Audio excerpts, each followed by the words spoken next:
Thank you. Sting, we're here in Montserrat and you're doing your 4th album. Do you find it, when you're coming in the studio, increasingly difficult to match what you've done before? Because you've had such big hits, you've got to get one better than that. I think the recording process gets easier as we get more and more experienced at doing it. You know, we come in, we have a sort of formula, we just get down to it. Whereas in the first place, we were kind of experimenting with roles and what exactly to do. What I do find increasingly hard is writing material. Mm-hmm. And topping your last best song is a nightmare. Mm. When I wrote Roxanne, I thought, I like that, it's really good. Will I ever write one better? And then I wrote Message in a Bottle, which I thought was better than Roxanne. And you go on, you do actually better yourself, but it becomes harder and harder. What's your favourite of your songs so far? My favourite song is probably Message in a Bottle. Both lyrically and musically, I think it's the most unified piece I've written. When do you get time to write? I mean, if you're on the road most of the time, which you are, I mean, do you write when you're on the road? I've got lots of little boxes, excuse me. I wrote Message in a Bottle in a bus, in the back of a bus on this, which is a tape recorder with a drum machine in. I'll show you. It's supposed to go off now. Yeah.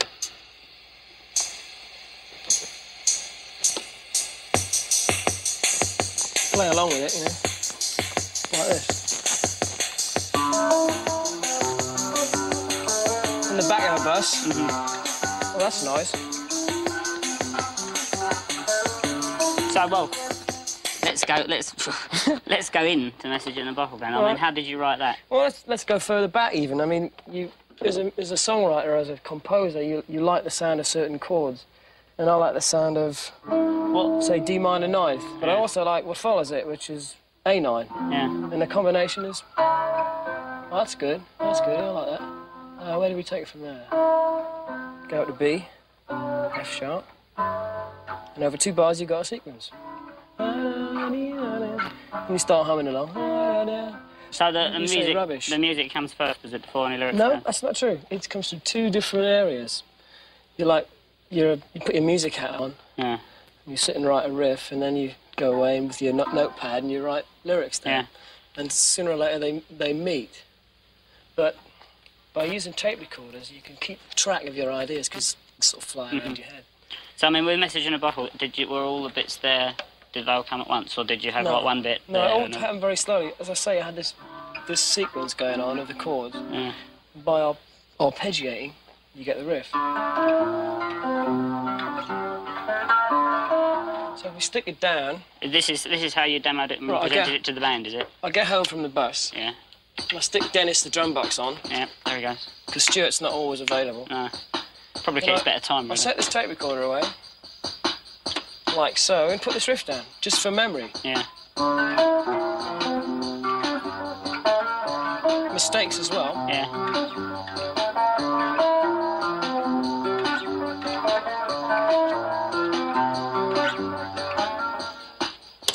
Wind it back, turn Dennis off. Yeah. Leave it for a day, go back to it, listen to it, and play along with it, see what happens. Play some sort of harmony with it. Yeah. Before you've even got to like another part, like a chorus or something like that. Yeah. Well, just muck around. Where are we? Put a harmony on. Right.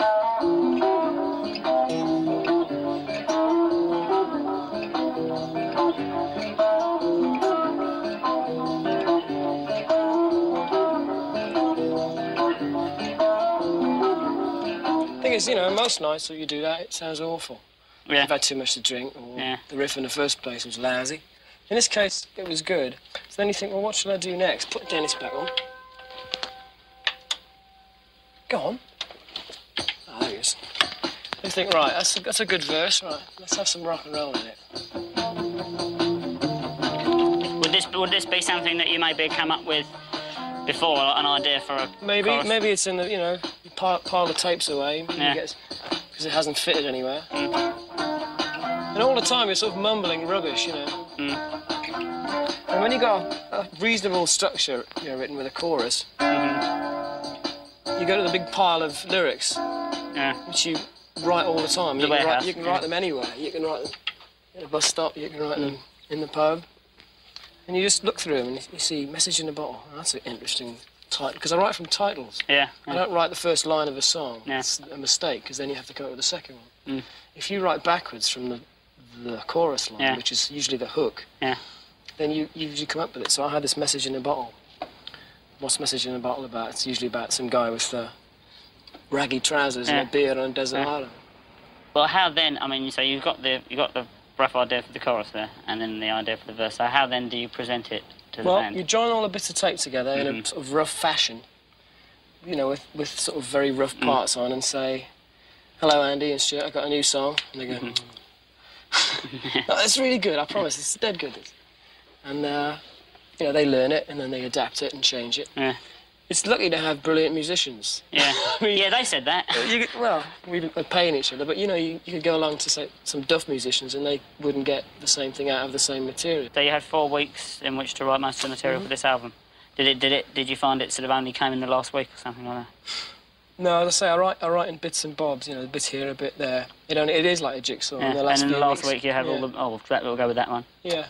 Well, you were mentioning a song a minute ago that's going to be on this new album. One song I really like on the album is called Invisible Sun, which I wrote on this thing here. This is my pedals. Really? It was actually written on this? Well, yeah, in a way. This is like a foot piano, which I play on stage as a bass sound. I also got a synthesizer sound. Yeah. So I was just sitting at home one night with playing E flat on there, and played this.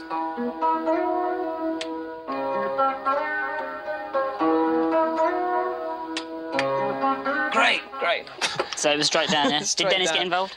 Dennis was involved at a later date, like so. That's all right.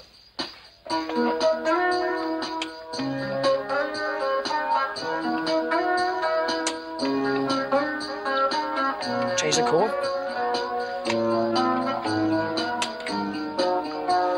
You can see why we have Andy Summers in the group. Yeah. He's a man for the chords. No, he's the man for playing the guitar. Oh, I see, yeah. I bring these duff renditions along to him. When you do give the song to the band, do you always go into rehearsal room first, or do you come straight into the recording studio? I haven't got time to go rehearsal room. We go straight in the studio, and if it's not happening within half an hour, we ditch it. Go on to something else. Yeah, we're very impatient, but I think that's a good way. The pressure's always on. You know, it has to be good very soon, very quickly. Yeah. If it's not, out the window. Do you have it live, or do you have a lot of overdubs and edits? It usually has to work with the 3 musicians playing it and me singing. Yeah. And that's usually good enough. Yeah.